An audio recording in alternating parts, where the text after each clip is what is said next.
ada satu cerita yang gue dapat soal keluarga yang ngelakuin pesugihan buat ngedapetin anak. Oke.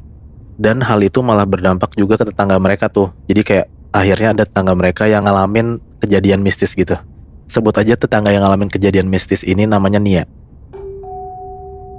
Nia ini nih kerja di kota yang beda sama rumahnya. Jadi Nia ini cuma pulang ke rumah tuh beberapa bulan sekali, karena ngerantau lah. Nah beberapa bulan lalu, Nia tuh balik pulang kampung. Rumahnya nih pokoknya di sebuah kabupaten di Jawa Timur. Dari kecil si Nia ini emang sering nih kayak denger cerita horor tentang sosok-sosok di rumahnya. Terus juga bahkan beberapa kali juga dia suka ngelihat sosok makhluk halus itu. Nah sampai Nia ini pas pulang kampung, itu tuh dia ke rumahnya tuh selama 7 hari. Pas dia di hari pertama di rumahnya di kampungnya tuh gak ada kejadian aneh apa-apa nih, aman-aman aja. Tapi suatu hari Nia tuh pergi ke rumah sepupunya yang gak jauh dari rumahnya. Nia tuh nongkrong di sana sampai larut malam, sampai sekitar jam 11 malam lah baru pulang. Karena jarak antara rumah si Nia sama rumah sepupunya ini deket, akhirnya dia pulang jalan kaki. Di malam itu tuh jalanannya gelap banget, cuman ada kayak sekitar 1-2 lampu doang lah yang hidup, dan itu tuh di ujung-ujung jalan gitu Nat. Di sekitar jalan itu ada beberapa pohon, dan pas Nia hampir sampai rumahnya, dia tuh ngeliat ada pohon yang gak terlalu tinggi di sebelah kirinya, dari jarak sekitar 30 meteran lah. Nia tuh ngeliat Nat, ada sosok kayak cowok gitu lagi jongkok di bawah pohon itu. Oh. Pas dia perhatiin, ternyata sosok itu tuh tangan dan jarinya panjang banget, kakinya juga panjang, badannya kurus, kepalanya botak. Serem. Nah, dia tuh kaget banget di situ, dan dia tuh jadi kayak mau coba mastiin yang gue liat ini bener apa enggak. Pas Nia ngedeketin ke arah pohon itu, ternyata sosok itu tiba-tiba hilang. Nah, Nia tuh jadi bingung dan panik lah, karena dia mikir kayaknya nih gue ngeliat sesuatu, tapi kok hilang pas gue deketin. Akhirnya dia langsung buru-buru lah balik ke rumahnya. Nah keesokan harinya Nia tuh cerita tuh tentang kejadian itu ke ibunya. Ibunya cuma jawab, oh itu mah emang pernah ada yang lihat sosok itu di tempat itu banyak. Nah Nia tuh merinding di situ karena kayak ternyata yang dia lihat itu beneran nyata, beneran makhluk halus dong. Iya, bukan salah lihat gitu. Bukan salah lihat, bener. Tapi kejadian yang dialami ini gak berhenti di situ aja Nat. Malam berikutnya Nia tuh ketiduran di depan TV dengan posisi tidurnya tuh miring ngadep TV gitu. Tengah malam, tiba-tiba tuh Nia kebangun karena dia tuh ngerasa punggungnya tuh kayak dicolek gitu. Nah waktu itu di rumah dia itu cuma ada Nia sama nyokapnya. Tapi nyokapnya pun juga udah tidur di kamarnya. Jadi tuh sebenarnya tuh ya dia tidur di depan TV sendiri lah.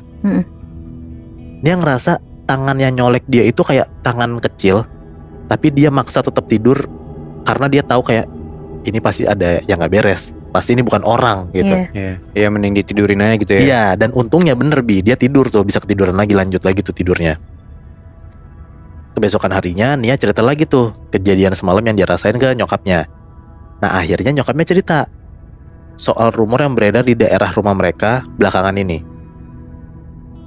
Nyokapnya si Nia tuh bilang kalau banyak warga desa yang ngeduga ada salah satu warga yang melakukan ritual pesugihan dengan melihara tuyul. Dan tuyulnya itu emang sering keliaran di rumah-rumah warga. Sampai masuk juga. Oh. Nah ngedenger itu akhirnya Nia sadar kayak, oh mungkin sosok yang dia lihat malam-malam itu tuyul. Dan bisa jadi sosok yang nyolek dia itu ya tuyul juga kan. Karena tangannya kan kecil gitu. Males banget. Nah diduga ternyata katanya ada salah satu tetangga Nia ini tuh emang ngelakuin pesugihan dengan melihara tuyul. Tapi selain itu ada hal yang bikin gila lagi Nat. Sebut aja tetangga si Nia ini cowok muda ya, masih muda, namanya Dito. Dito ini tuh anak yang pinter banget, baik banget. Nah tapi kasiannya dia tuh hidup cuma berdua sama nyokapnya, janda, dan mereka berdua tuh kayak keluarga tuh miskin gitu lah. Oke. Kehidupan mereka yang sulit banget itu ngebuat Dito sering banget iri kalau ngeliat teman-temannya pada kayak ngasih uang, kayak hidup dalam kemewahan gitu loh. Nah sampai suatu hari pas dia lagi ke hutan dekat desanya dia ya, Dito tuh ketemu sama seorang perempuan tua gitulah yang nyebut dirinya namanya tuh Mbah Roro. Oke. Nah Mbah Roro yang ketemu sama Dito ini tiba-tiba nawarin bantuan ke Dito dan ibunya. Mbah Roro nih bilang, tiba-tiba aja ya, keluargamu ngelakuin ritual pesugihan aja, saya bisa bantu, kalian gak akan hidup miskin lagi. Oh. Nah walaupun ragu, tapi godaan kemewahan yang ditawarin sama Mbah Roro ke Dito itu ngebuat Dito ngerasa kayak, oh ya udah mending gue ikut pesugihan, biar gue sama orang tua gue sama nyokap gue nih kaya raya gitu. Baroro akhirnya ngasih lah kayak sebuah mantra yang harus diucapin di depan gua tersembunyi gitu di dalam hutan pada malam tertentu. Nah pada malam tertentu ini, yang malam yang udah ditentuin sama Baroro, itu tuh nyusurin lah tuh hutan itu menuju gua yang gelap banget, yang udah dikasih tahu nih sama Baroro di mana letaknya. Pas sudah masuk gua itu, dia tuh langsung lah ngucapin mantra-mantra yang dikasih sama Baroro. Gak lama dari situ Nat, dia tuh ngerasa kayak ada kehadiran sesuatu yang ganjil gitu lah. Dia tuh ngerasa kayak hawanya tuh jadi panas banget tiba-tiba. Dan dia tuh ngelihat kayak di sekeliling dia tuh kayak banyak banget sosok hitam. Bentukan tuh macem-macem. Pokoknya dia lihat tuh kayak hitam banyak banget gitu lah. Karena dia panik, kan dia udah baca mantranya kan. Buru-buru dia langsung lah cabut ke rumahnya. Paginya pas Dito sama ibunya bangun, hidup mereka tuh bener-bener berubah drastis banget. Rumah mereka tiba-tiba banyak banget barang mewah, harta mereka bertambah, dan mereka tuh hidup dalam kemakmuran yang mereka tuh belum pernah ngerasain sebelumnya. Karena kejadian itu, akhirnya Dito jadi digosipin lah sama warga desanya karena anak ini berhasil ngelakuin pesugihan dan ngedapetin kekayaan dalam waktu yang singkat. Karena ya semua orang desa itu tahu Dito sama ibu itu tinggal berdua doang dan miskin. Ngeliat kayak gitu ya pasti mereka ngerasa ya ini mah pesugihan gitu kan.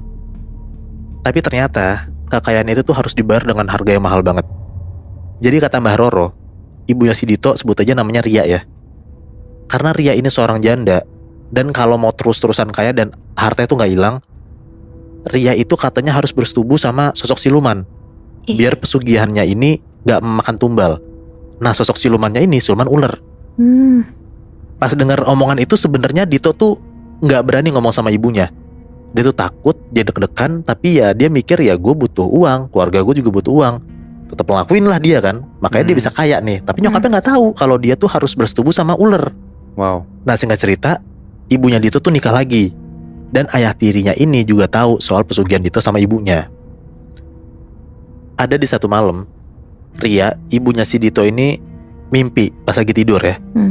Ria tuh mimpi lagi bersetubuh sama suaminya, tapi di mimpinya itu suaminya tuh ganteng banget Nat. Pas si Ria ini lagi mimpi, pas udah mau klimaks lah di mimpi ini sama suaminya, tiba-tiba sosok suaminya ini berubah jadi sosok ular. Nah si sosok ular ini bilang di mimpi itu ya, ini akan jadi anakku. Nah pas si sosok ini ngomong kayak gitu, Ria langsung ngebangun. Langsung lah dia cerita ke suaminya. Akhirnya mereka tuh decide buat malam itu langsung ke Mbah Roro. Nah pas ketemu Mbah Roro di malam itu, Mbah Roro bilang kalau ini sebenarnya emang syaratnya. Ya akhirnya si nyokapnya Dito ini, si Ria ini baru tahu kan kalau ternyata syaratnya harus kayak gitu. Harus bersetubuh dalam tanda kutip sama siluman. Yaudah tuh mereka ngejalanin aja hidupnya sampai akhirnya singkat cerita, ada waktu dimana Ria itu hamil sekitar udah 5 bulanan. Dan di situ tuh udah mulai kayak makin ada keanehan gitu Nat. Setiap kali Ria tidur, dia tuh selalu datengin ular gede banget. Tapi sebelum ular gede itu datang, Ria tuh dikelilingin sama kayak ular-ular kecil gitu. Nah terus ada momen juga ular gede itu tuh keluar dari persembunyiannya dia, kayak mau makan Ria, sampai Ria tuh jatuh gitu. Nah pas mulut ularnya itu udah di depan muka Ria, tiba-tiba Ria kebangun dan dia tuh keringet dingin. Itu tuh selalu terjadi setiap hari, setiap malam waktu pas Ria tidur. Waduh. Nah ada lagi nih tentang si ular-ular ini nih. Ada momen lain di mimpi Ria, dia tuh didatengin dan dikejar-kejar sama ular sampai Ria tuh berhenti di pohon gede. Pas si Ria tuh lagi berhenti di pohon gede, dia tuh ngeliat ada ular kobra dari bawah kakinya muncul, kayak mau ngikat kakinya. Terus dari atasnya dia tuh ngeliat kayak ada ular piton melingkar gede banget gitu. Nah mimpi ular yang dialamin sama Ria itu tuh selalu ada dari anaknya masih dalam kandungan sampai lahir. Dan pas anaknya udah lahir, ternyata Nat, bentukan kepala anaknya ini mirip ular kobra. Anjir. Lo bayangkan bentuk ular kobra kepala kayak gimana, yang kayak ngelebar gitu. Kayak gitu bentuk kepala anaknya. Gila. Nah itu ternyata bayaran yang harus dibayar sama keluarga Dito karena dia udah ngelakuin ritual pesugihan. Gila. Tapi yang gue bingung si suami baru ibunya Dito ini kan dia tahu nih keluarga ini pakai pesugihan. Iya. Tapi kok dia tetap mau ya? Gue nggak tahu ya background keluarganya sebenarnya kayak gimana, tapi mungkin bisa jadi ya Nat, si suami barunya Ria ini, ibunya Dito, mungkin bisa jadi juga orang nggak punya. Setelah dia dengar si Ria sama Dito tuh ngelakuin pesugihan dan dia ngelihat beneran harta kekayaannya sebanyak itu, mungkin akhirnya dia juga setuju gitu.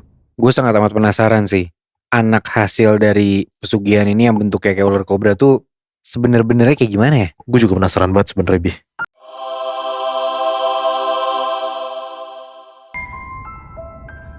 Nah, gue ada lagi nih Bi ceritanya.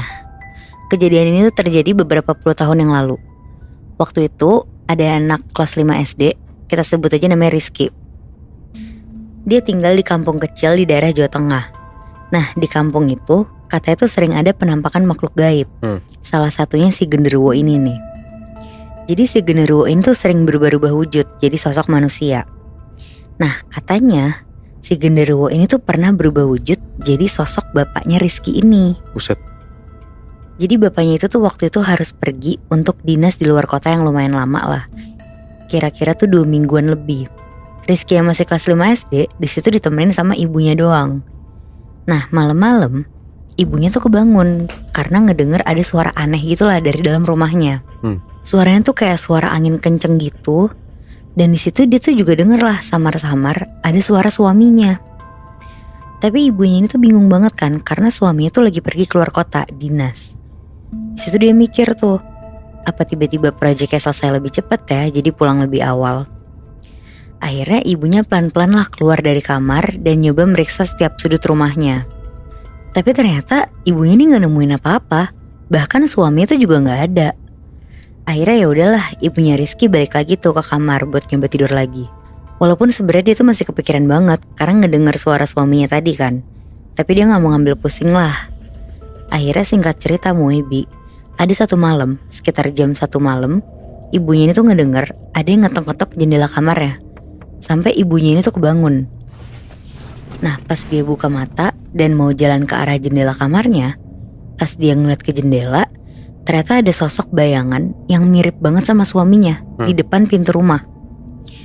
Jadi posisi kamar ibunya tuh kalau ngeliat ke arah luar jendela langsung teras rumahnya gitu. Jadi kelihatan juga tuh di depan pintunya dia tuh ada siapa.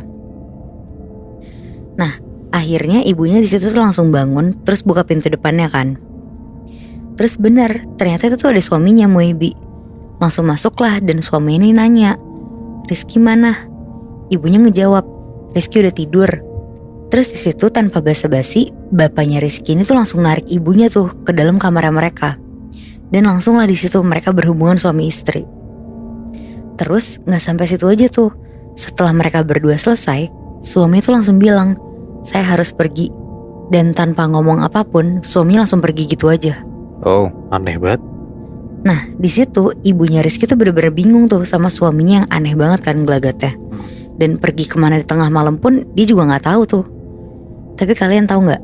2 hari kemudian suaminya tuh datang lagi dan lagi-lagi langsung ngelakuin hubungan kayak 2 hari lalu tanpa basa-basi. Terus habis itu cabut lagi. Cabut lagi, Moy. Wow. aneh juga ya. Nah, tapi yang lebih anehnya lagi, di situ istrinya tuh biasa aja, nggak marah sama sekali dan tetap senang-senang aja tuh nerima suaminya pulang lagi. Aneh juga istrinya. Jadi kayak semacam kena sihir gitu kelihatannya kan. Iya. Oh, iya. Nah, cuma Rizky yang ternyata dia tuh punya kelebihan bisa ngelihat sesuatu yang gak semua orang bisa lihat. Dia tuh ngelihat Moebi di dalam diri ibunya kayak ada yang aneh gitu. Walaupun ibunya juga gak pernah cerita apa-apa tuh ke Rizky. Nah, katanya si Rizky tuh suka ngelihat ibunya tuh ketawa-tawa sendiri. Terus pernah juga tuh dia ngeliat ibunya senyum-senyum sambil ngobrol ke arah pohon besar yang ada di seberang rumahnya dia. Wah, gila. Padahal di situ posisinya gak ada siapa-siapa. Iya. Nah, makin ngerasa aneh, 2 hari kemudian nih, pas bapaknya pulang dinas, Rizky tuh cerita ke bapaknya tentang kejadian yang dia lihat kemarin-kemarin. Akhirnya tanpa mikir panjang, bapaknya tuh langsung datengin sesepuh kampung di situ buat nyembuhin si istrinya ini. Dan setelah dilihat sama sesepuh kampungnya ini, ternyata Moebi beberapa hari ke belakang itu, ibunya Rizky tuh kena sirep sama sosok genderuwo. Wow, shit. Bahkan sesepuh ini tuh juga ngasih tahu beberapa kali sosok genderuwo ini tuh berubah wujud jadi bapaknya Rizky dan ngajak ibunya tuh berhubungan badan. Jadi ya selama ini yang berhubungan badan sama ibunya tuh sosok genderuwo Muy. Anjir. Dan sesepuhnya langsung tahu gitu ya? Iya bener. Akhirnya di situ ibunya tuh langsung dibacain doa dan dikasih minum air putih. Terus ritual itu tuh terus dilakuin beberapa hari sampai ibunya Rizky tuh sadar kayak biasa lagi tuh, sampai normal lagi. Nah, beberapa hari kemudian pas ibunya Rizky udah sadar lagi, bapaknya Rizky tuh baru beranilah ninggalin istrinya buat dinas keluar kota lagi. Dan sengaja buat nitipin si ibunya ini tuh ke si Rizky. Karena bapak itu tahu kalau si anaknya ini kan bisa ngeliat hal-hal gaib kan. Cuma Muibi, sekarang Rizky tuh ngeliat ibunya tuh jadi makin sensitif sama hal-hal gaib. Ibunya tuh bilang dia tuh sering ngedenger suara-suara aneh gitu. Dan itu tuh ngebikin ibunya jadi suka teriak-teriak sendiri di rumah. Ya panik lah kan soalnya. Iya. Bahkan katanya suaranya tuh serem banget, kayak suara cowok bergumam gitu. Tapi berkali-kali, kadang juga gak pakai jeda gitu loh bergumamnya. Jadi ada nih satu malam, ibunya tuh katanya kebangun karena ngeliat bayangan di ujung tempat tidurnya. Dan bayangannya tuh kayak suaminya. Cuma pas ibunya ini lagi ngedegesin matanya, tiba-tiba sosok bayangan ini tuh ngomong, "Kamulah yang aku inginkan." Tapi suaranya tuh persis banget sama suaminya Muhibbi. Cuma di sini tuh suaranya emang agak bergema aja. Nah di situ ibunya kaget banget, langsung diem di tempat saking takutnya. Dia nyoba buat manggil Rizky yang ada di kamar sebelah, tapi suaranya tuh nggak bisa keluar sama sekali. Sampai tiba-tiba bayangannya ini tuh ngedekat dan berubah jadi sosok suaminya Muhibbi. Terus suaminya ini tuh ngomong, "Saya merindukan kamu." Sambil tangannya tuh berusaha memeluk ibunya Rizky gitu. Nah ibunya yang lagi dipeluk sama sosok genderuwo yang nyerupain bapaknya ini tuh berusaha ngelepasin kan. Tapi sosok suaminya ini tuh energinya gede banget. Jadi dia bener-bener gak bisa ngelepasin. Sampai akhirnya tiba-tiba si Rizky tuh muncul di pintu kamar ibunya tuh. Sambil gemeter Rizky akhirnya ngomong, "Ibu tolong, aku takut."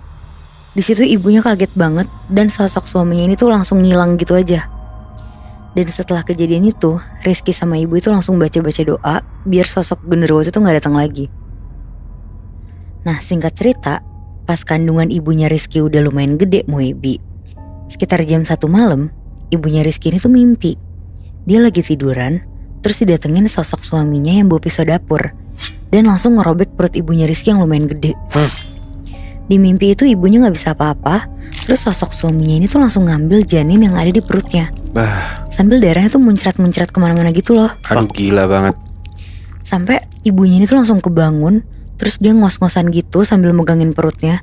Dan pas dia lihat ke perutnya Muhibbi, perutnya yang tadi gede banget tiba-tiba kempes jadi kecil. Anjir. Bener-bener hilang tuh janinnya. Buset. Malam itu tuh pokoknya jadi malam yang paling tragis di hidup keluarga si Rizky tuh.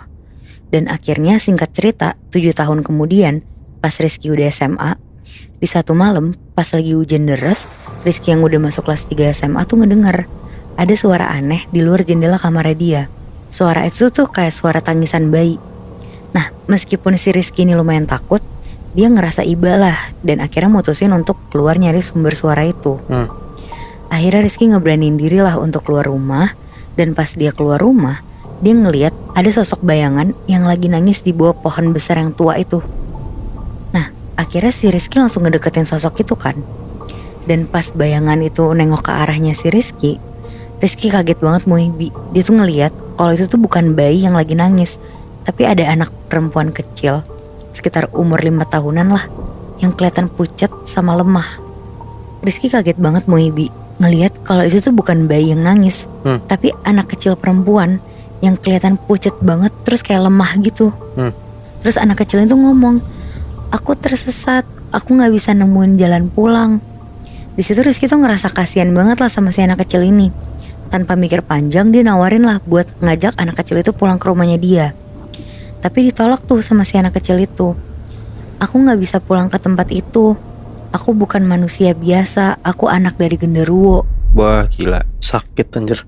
Di situ Rizky kaget banget dan langsung mikir, apa jangan-jangan ini tuh anak ibunya yang hilang secara gaib itu, yang hilang di kandungan waktu 7 tahun lalu loh. Tapi di situ Rizky mutusin lah untuk tetap nolongin anak itu.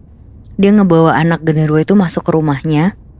Ibunya yang ngeliat Rizky ngebawa anak itu awalnya tuh ngerasa khawatir. Tapi karena ibunya ngeliat kayak kebaikan hatinya si Rizky ini, dia mutusin untuk ngebiarin anak itulah di rumahnya. Nah beberapa hari kemudian anak genderuwonya itu dikasih nama. Namanya tuh Sari. Dan mulai hidup bareng lah sama keluarganya Rizky.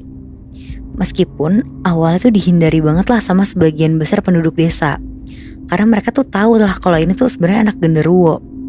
Tapi karena si Sari ini kelihatan anaknya tuh baik dan hatinya tuh lembut gitu, akhirnya mulai diterima pelan-pelan lah sama warga desa juga. Cuma kebahagiaan mereka tuh gak berlangsung lama.